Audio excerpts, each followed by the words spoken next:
Good evening and welcome to News Tonight on Rajya Sabha TV. I'm Tina Jha. Let's begin with the day's top stories.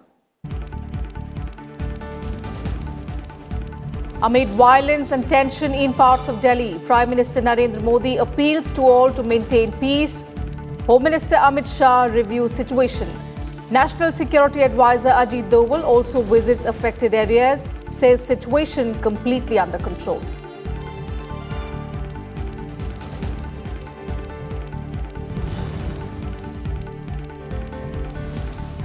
Union Cabinet approves National Technical Textile Mission to integrate technology and manufacturing. Mission to spend 1,480 crore rupees over 4 years to promote self-reliance in textile production. Government also okays amendment incorporating Select Committee's recommendations in surrogacy bill.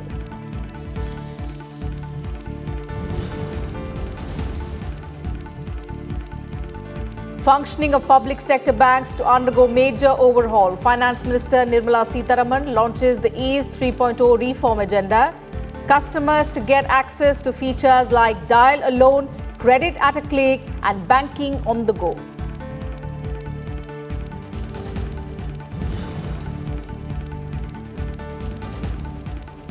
India's C-17 Globemaster aircraft lands with 15 tons of medical supplies in coronavirus outbreak epicenter Wuhan.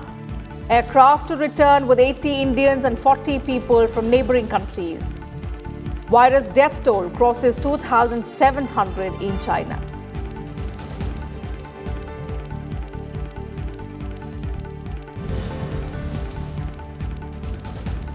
Don't remain proverbial ivory towers. Universities must connect with the social life of people, says Vice President M. Venkaiah Naidu at the 28th convocation of Pondicherry University. Underscores need for students to undertake some form of social service in order to become responsible citizens.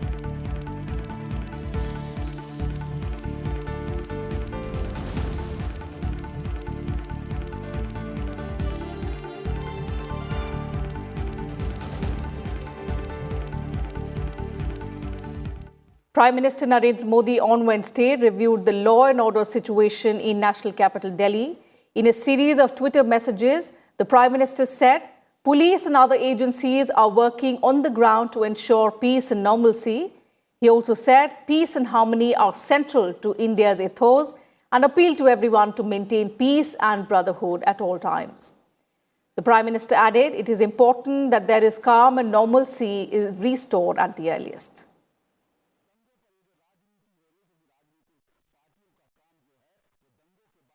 Meanwhile, in Delhi, the situation remained normal on Wednesday after 2 days of unrest in some areas. National Security Advisor Ajit Doval visited violence-affected areas and took stock of the situation in northeast Delhi. He said the police is doing its work and the situation is now under control. The National Security Advisor also briefed Home Minister Amit Shah about the current law and order situation in northeast Delhi and the steps taken in this regard, in fact, to bring back normalcy in the area.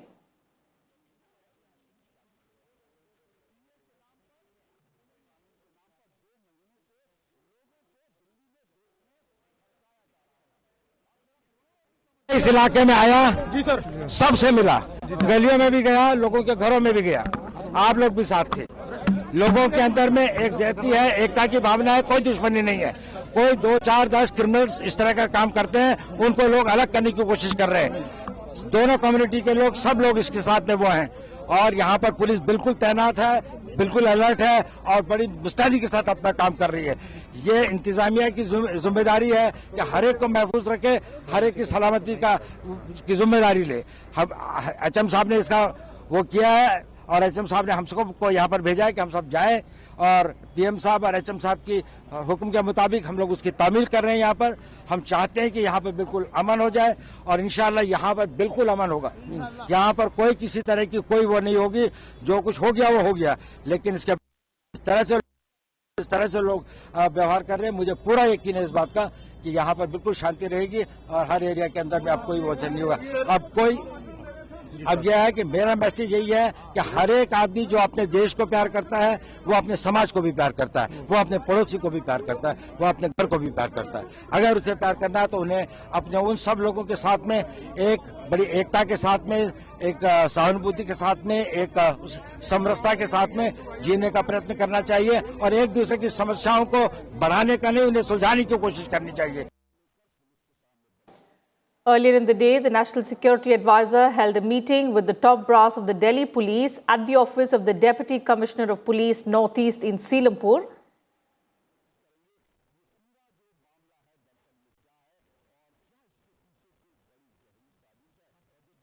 Security personnel, including paramilitary forces, conducted flag marches in the areas of Chandbagh, Jafrabad, Bhajanpura, Yamuna Vihar and Mojpur on Wednesday.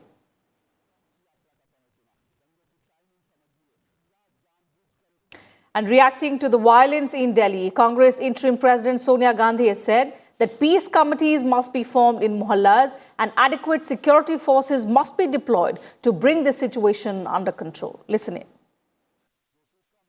Peace committees must be formed in every mohalla, consisting of members of all communities to ensure that there are no untoward incidents.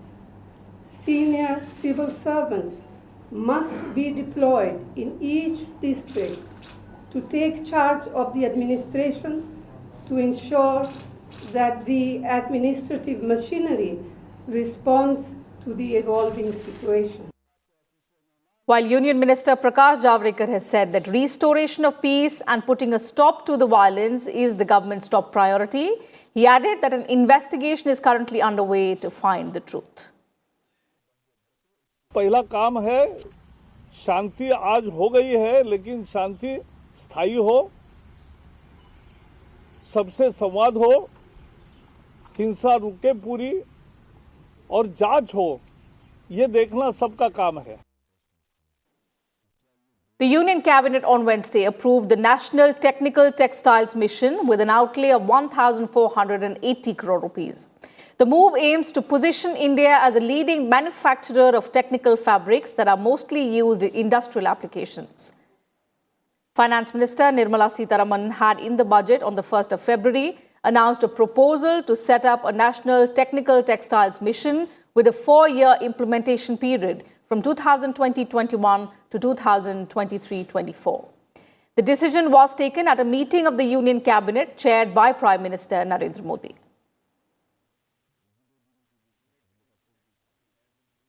National technical textiles mission का निर्णय लिया गया, जिसके लिए 1480 करोड़ का आवंटन cabinet ने स्वीकार किया है। हमारे देश में प्रधानमंत्री जी के नेतृत्व में पहली बार 260 टेक्निकल टेक्सटाइल आइटम्स के स्टैंडर्डाइज्ड HSN कोड बने।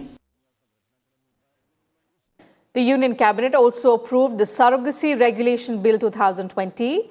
The bill allows any willing woman to be a surrogate mother and proposes that widows and divorced women can also benefit from its provisions besides infertile Indian couples. The bill incorporates all recommendations made by a Rajya Sabha Select Committee and is aimed at banning commercial surrogacy and allowing altruistic surrogacy. Union Minister Smriti Irani said, the bill proposes that only Indian couples with both partners being of Indian origins can opt for surrogacy in the country. ये service उन्हीं को provide होगी जिनके पास medically necessitated condition हो, और ये अधिकार रहेगा इंडियन मैरिड कपल्स का, इंडियन ओरिजिन मैरिड कपल का, जिसमें महिला और पुरुष दोनों इंडियन ओरिजिन के हों, कि जो मदर होगी सरोगेट उसका इंश्योरेंस कवर प्रपोज था 16 महीने के लिए। आज कैबिनेट ने डिसाइड किया है कि वो इंश्योरेंस कवर अब 36 महीनों का होगा।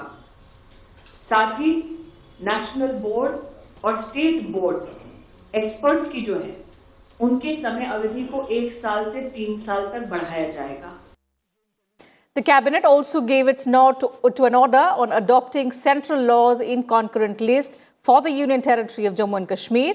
It has approved issuance of an order for adaptation of central acts in Jammu and Kashmir under Section 96 of the Jammu and Kashmir Reorganisation Act 2019 by the central government.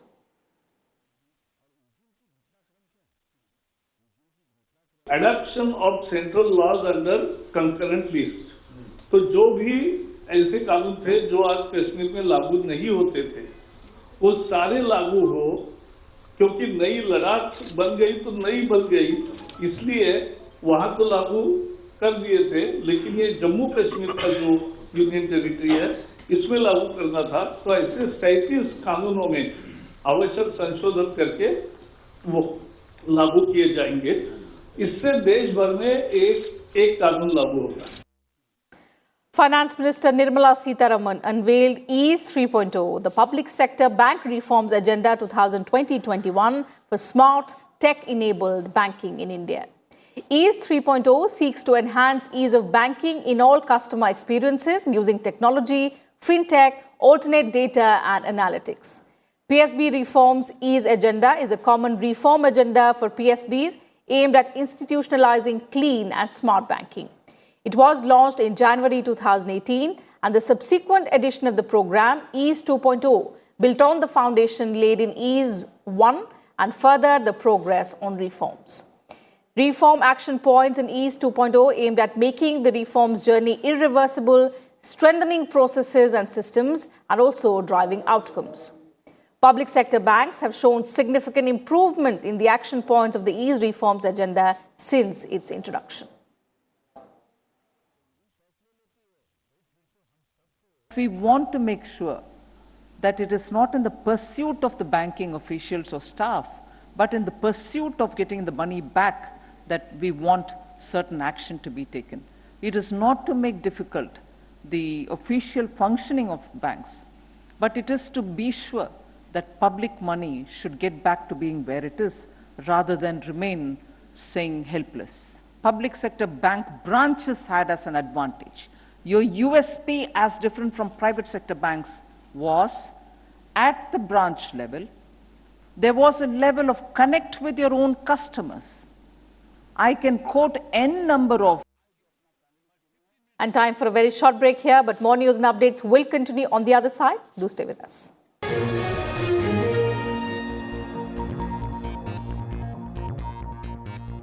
Watch The Big Picture with me, Frank Rausen Pereira, at 9:30 p.m.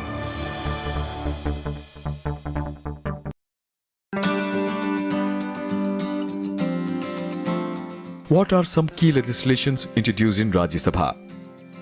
Some of the key legislations introduced in Rajya Sabha are the Hindu Marriage and Divorce Bill 1952, the Hindu Succession Bill 1954, the Medical Termination of Pregnancy Bill 1969.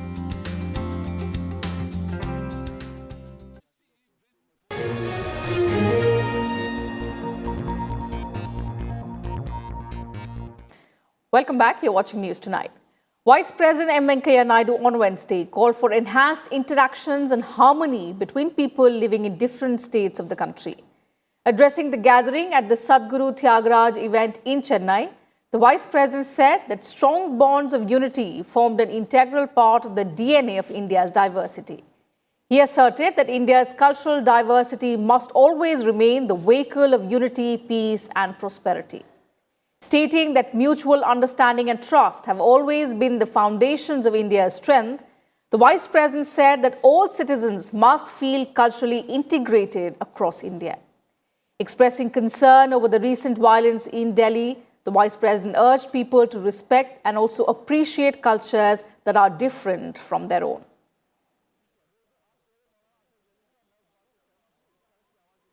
Our cultural diversity must always remain the vehicle of unity, peace, prosperity and joy.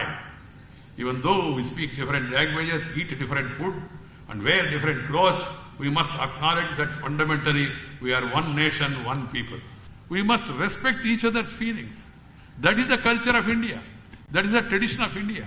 What is happening at times, sometimes really disturbing, including what has happened in Delhi. For a country of our great background, cultural heritage, why should people fight on this? You have Democracy, you have an opportunity to express your views, promote, propagate, vote in and vote out.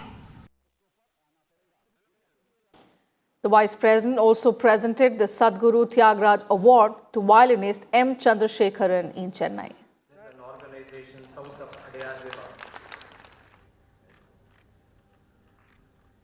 A hint of dedication and devotion to the art.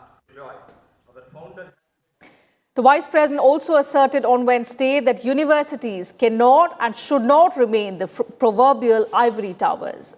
Addressing the 28th annual convocation of Pondicherry University, the Vice President said that graduates must be intimately connected with the social life of the people, adding that universities are institutions that expand the universe of knowledge.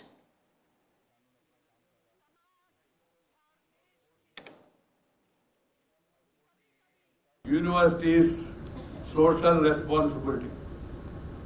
This is an important aspect. I urge you to take advantage of UGC scheme for transdisciplinary research for India's developing economy called as TRADE, under which you can take up innovative research projects that are socially relevant, locally need-based, nationally important, and globally significant. Vice President Naidu also added that educational institutes create, connect and transmit knowledge across generations and also across geographies.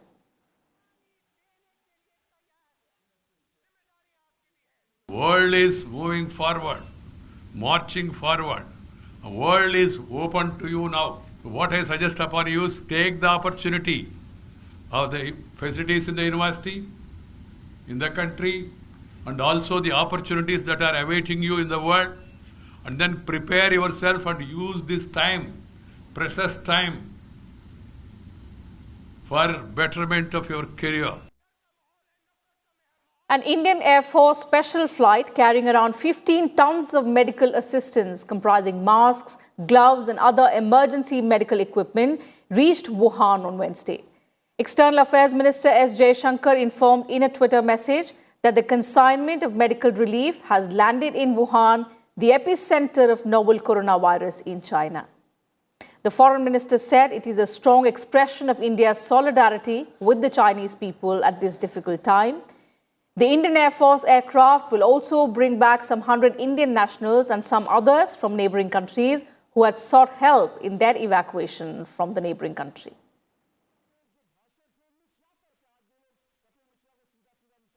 The C-17 Globemaster aircraft of the Indian Air Force is presently on a medical mission to Wuhan, China. We are carrying about 15 tons of medical equipment. This medical aid is will help is an aid in bolstering China's efforts for the containment of the outbreak of the novel coronavirus. On our way back, retrieving back Indian citizens along with citizens from certain friendly neighborhood countries.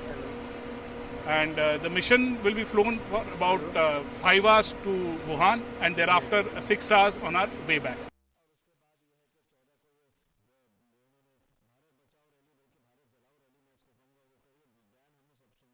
Besides, 122 Indians on board the cruise ship Diamond Princess who have tested negative for coronavirus are being brought back to India in a special chartered flight. They will be put into quarantine for 2 weeks once they are back in Delhi. A total of 138 Indians, including 132 crew members, were on board the ship quarantined at Yokohama in Japan since the 3rd of February.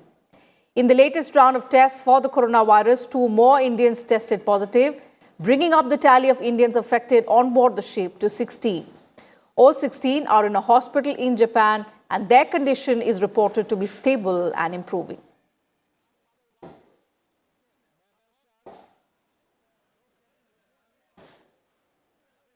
"45 passengers who were allowed to leave the coronavirus-hit Diamond Princess cruise ship moored at Yokohama port have developed certain symptoms.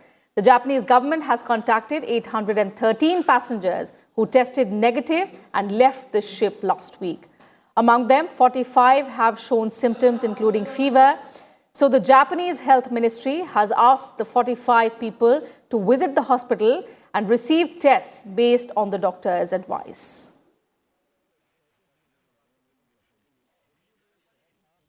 Meanwhile, in China, the death toll due to the novel coronavirus has climbed to 2,715, with 52 new deaths, while the confirmed cases rose to 78,064.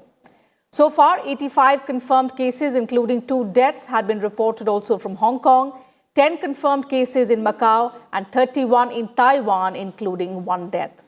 In Wuhan, which is the capital city of the hardest hit province of Hubei, over 50 million people continue to be under lockdown since the 23rd of January, with all public and private transportation remaining suspended.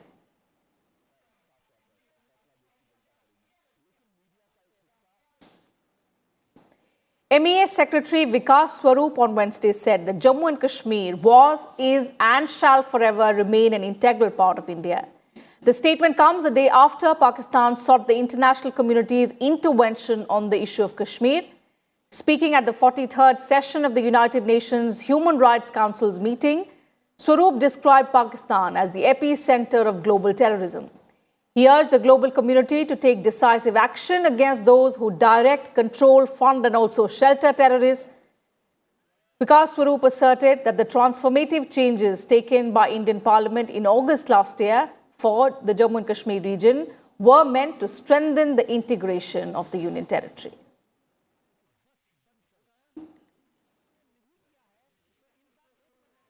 Global challenge that we all confront is of terrorism.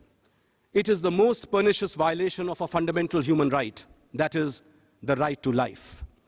As a nation that has suffered from decades from cross-border terrorism, India calls for decisive action against those who direct, control, fund, abet or shelter terrorists. Speaking of terrorism, it is only logical to respond to the remarks made by the delegation of Pakistan, which is the epicenter of global terrorism. It is more than a little ironical that the nation that has become the world's leading exporter of terror and violence seeks to lecture others about human rights. Nonetheless, let me set the record straight on the issues raised. Jammu and Kashmir was, is, and shall forever remain an integral part of India. The transformative changes wrought by our Parliament last August were meant to strengthen the integration of the state, including to give fullest play to representative government from the grassroots level upward.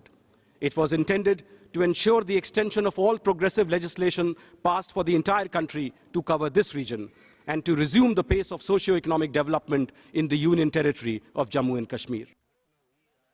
Maharashtra's upper house on Wednesday unanimously passed the bill proposing to make Marathi a compulsory subject in all schools across the state.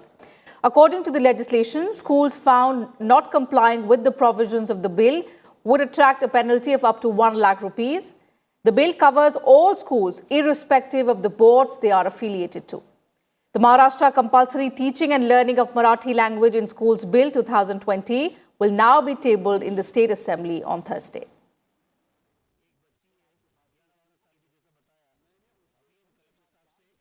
Let's now get you some news about environment and climate change.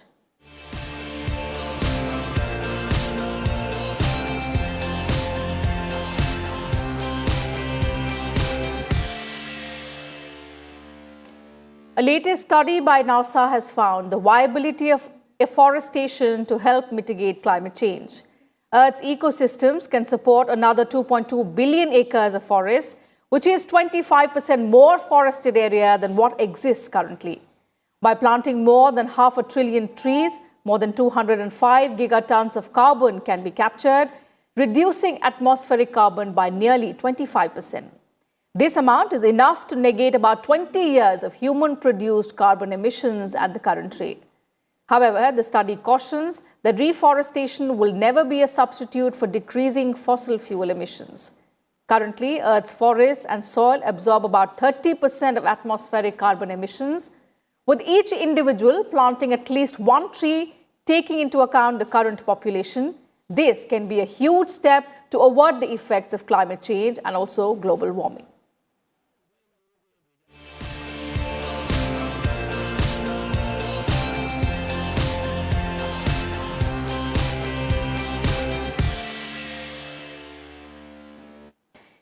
India celebrated the first anniversary of Balakot airstrikes on Wednesday. In the wee hours of February 26 last year, remember, the Indian Air Force carried out airstrikes on terror camps in Balakot inside Pakistan. These airstrikes were carried out in the aftermath of the 14th February Pulwama terror attack, in which 40 CRPF jawans were martyred when an IED-laden SUV rammed into their convoy.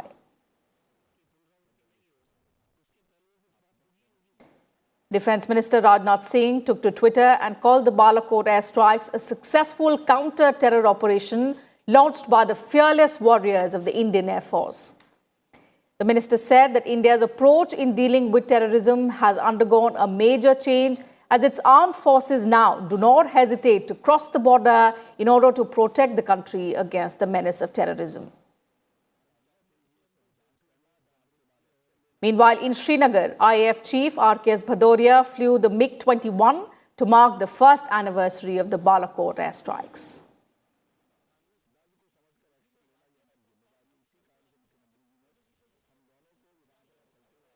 The message was clear.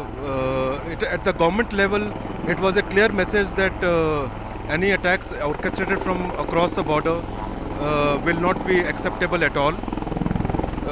On the intelligence side, the choice of target, the kind of targets located for the terrorist training camps was selected. Once the target was given to the Air Force, at our end, the way the mission was conducted and the way we handled the riposte that was conducted by the adversary.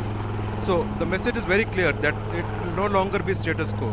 If there is an attack orchestrated from across, there will be a response, and it will be a robust response. So that's it from us in this bulletin. Thank you for your time.